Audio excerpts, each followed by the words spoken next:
Welcome back, friends. This is the Control Engineering Geek. Today we are going to learn how to draw Bode plots for systems that can be represented by real poles and real zeros. Let's start it.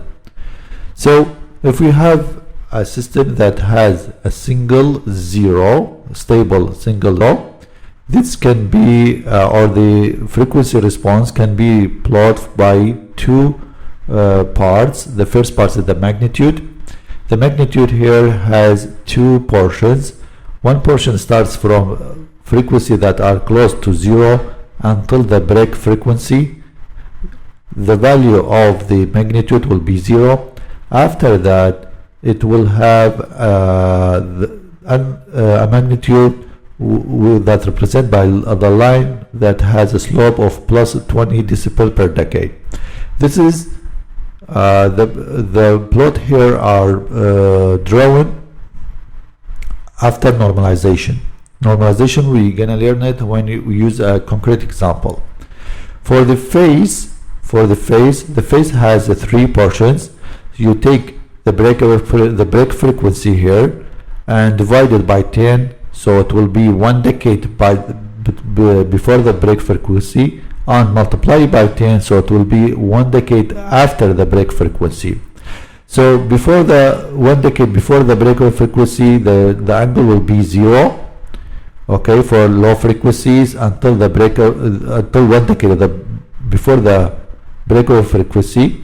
After that, it starts to angle by a slope of plus 45 degree per decade until 1 decade after the break frequency, and it will be constant at plus 90 degree. For stable pole, the magnitude will be the same for low frequencies, but for high frequencies there will be a slope of minus 20 decibel per decade. There will be also difference in the phase. In the phase, it also starts with a 0 until 1 decade before the break frequency, but it will be angled by minus 45 degree per decade until it reaches minus 90. This is for stable zeros and poles. Okay, let's see if we have unstable zero. The magnitude part will be the same as a stable zero, but the phase part will be different. So instead of starting by 0, it will start with with a plus 180, and will have the same slope and will end up at plus 90. For the unstable zero pole, it will be the same as that before. For the magnitude, so the stability in zeros and poles doesn't affect the magnitude. However, it affects the phase. For the phase, it will start from minus 180 and slope down by minus 45 degree per decade until it reaches minus 90. This is for the systems that have zeros and poles, real zeros and poles. Whenever this pole is negative or positive, or meaning it's stable or unstable. But if we have a G of S that has poles or zeros at the origin, let's start with the 0 at origin. So the magnitude will be just one angle line that has a slope of plus 20 decibel per decade. For the phase will be constant at plus 90. For poles at origin, the magnitude will be just an angle line with minus 20 decibel per decade. For the phase, it will be constant at minus 90. Okay, let's summarize all we have mentioned in a single table here. So this table will be your guide to break down the given transfer function. so you can deal with each one.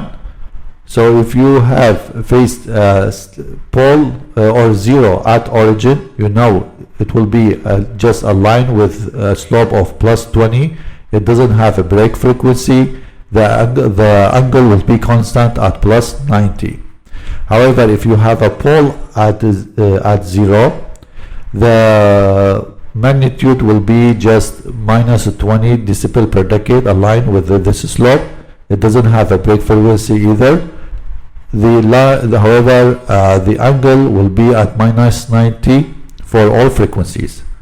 For a stable zero, the slope will be plus 20. There will be a break frequency at Z. The angles start from 0 at low frequency and ends up at plus 90 for high frequencies. Stable 0 will have the same slope and break frequency. However, it will start with plus 180 and ends up at plus 90 at high frequencies. And stable pole will have minus 20 decibel per decade, the slope. The break frequency would be the P, the value P here. It starts from 0 and ends up at minus 90 for the angles. And a stable pole will have the same slope and break frequency. However, it starts at minus 180 degree at low frequencies and ends up at minus 90.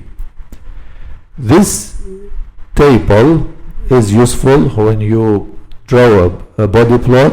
It helps you to break down the transfer function into smaller functions. You can deal with each one individually, and then sum the plot up, whether this is the magnitude plot or the frequency or the phase plot. This is true when you have real poles and zeros, but when you have conjugated complex poles or zeros, then you need to do some correction on the final plot.